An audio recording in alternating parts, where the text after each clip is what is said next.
I'm starting to realize how conditioned we are into believing how limited we are. And as you start peeling those layers away and you break through those beliefs, those self-limiting thoughts and emotions, on the other side of that is where the miraculous happens. I think this is a time in history where it's not enough to know. And because of technology, we have access to so much content, and information creates awareness. And awareness is consciousness. And in an age of information, ignorance is a choice.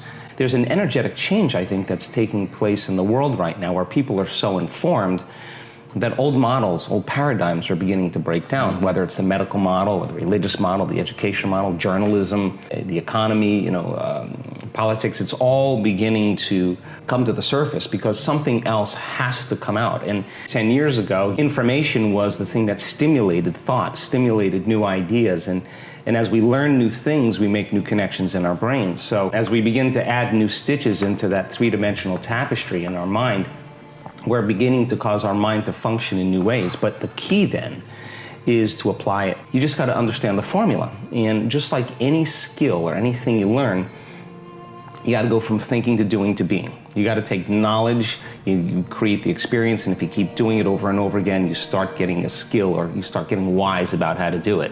And you know that you know how to do it. In the last 10 years, we have assembled a scientific team. And let's see if you can really make significant brain changes. I don't want those changes to just be in your mind.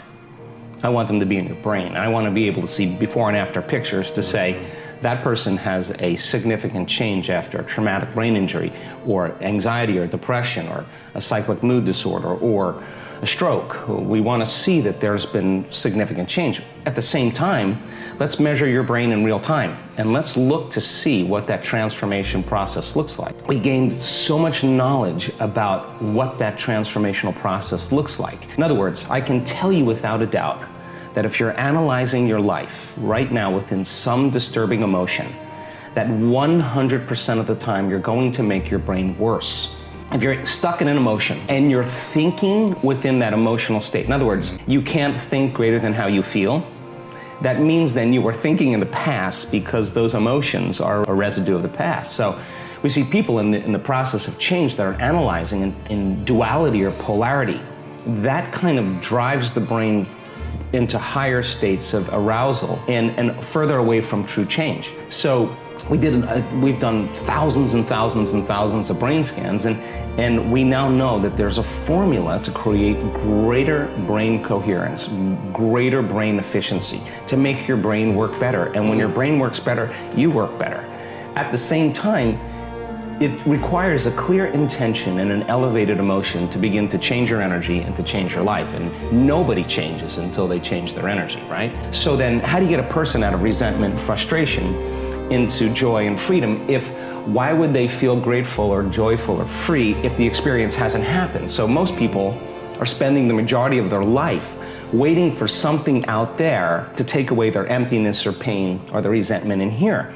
Well, if they're waiting their whole life in separation or lack, then and we create reality, then the lack is driving certain thoughts, which is creating more separation and more lack. So teaching people then to begin to condition their body emotionally before the evidence takes place in their life is breaking a significant habit. So instead of living by cause and effect, now we're beginning to cause and effect. So the moment you start feeling whole and grateful, we now know your healing will begin at that moment. The moment you start feeling worthy and abundant, your wealth is coming. You're generating a certain amount of energy, a certain amount of wealth. And so let's stop telling the story of your past and let's start telling the story of your future. And people who aren't defined by a vision of the future, for the most part, are left with memories of the past. And your brain is a record of the past. It's an artifact of everything you've learned and experienced to this moment. So most people wake up in the morning and they start thinking about their problems. And those problems are memories that are tattooed in the brain that are associated to certain people and things at certain times and places. So the moment the person wakes up clean slate, they start thinking about the problems they're thinking in the past. If you believe your thoughts have something to do with your destiny, well, there's a possibility that your past is going to be your future. Every one of those problems has an emotion associated with it. So then the moment you start recalling the problem, you start feeling unhappy, now your body's in the past, because thoughts are the language of the brain and feelings are the language of the body, and how you think and how you feel creates a state of being. So people reaffirm their identity based on the past, right?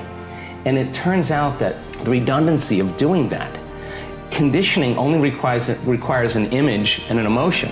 And most people are unconsciously conditioning their body into the familiar past, into the known.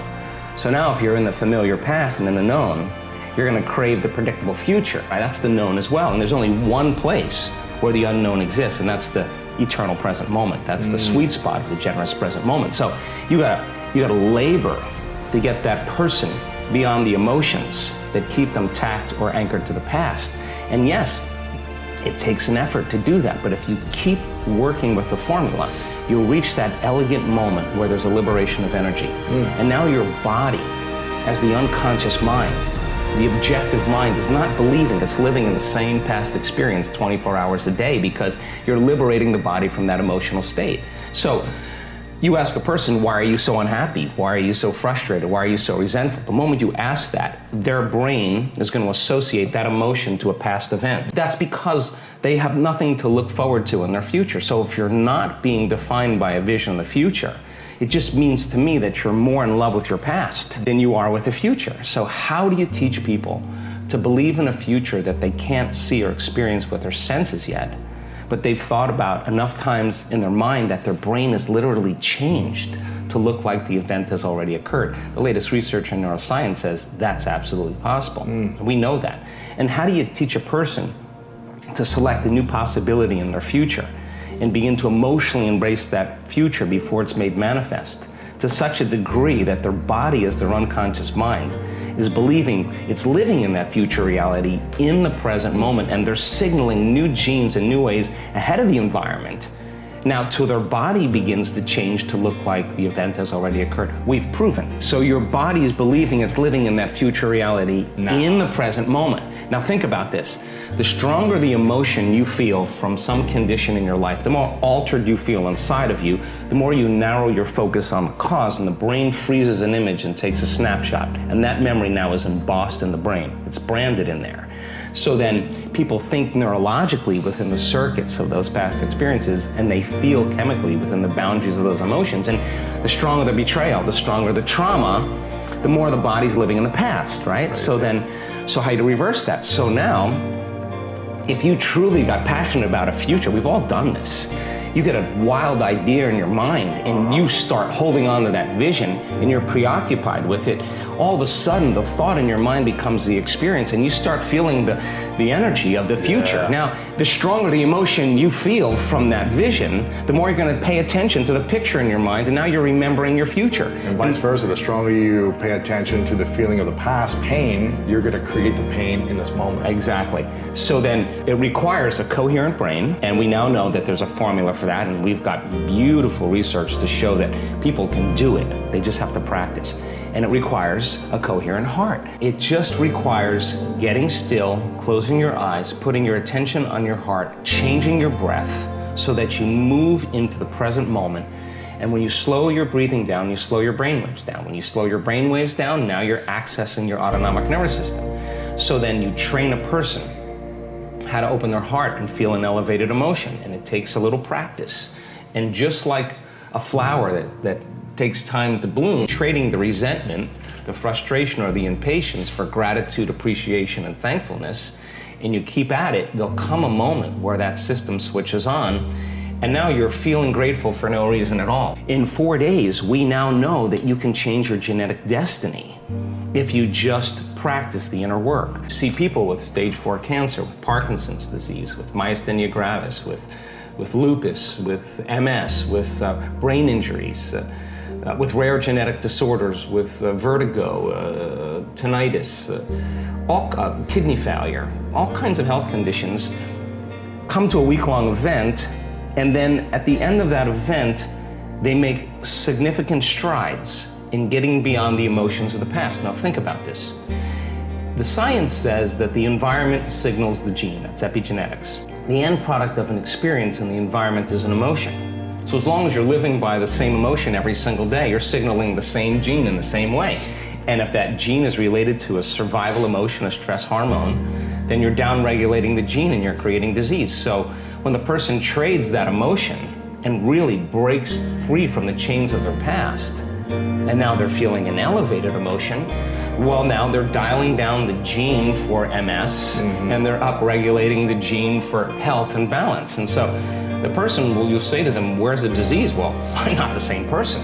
I'm not this. And the side effect of that is a transformation and healing. So the funny thing about it is the person who has the healing is not talking about the healing.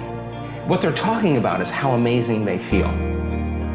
Problem is the moment you start feeling emptiness or lack, your brain is going to start to look for something outside of you to take it away. The problem is that normally the stimulation that's created from those outer things give the body a rush, and so the receptor sites in the cells recalibrate. So you need more the next time to turn it on.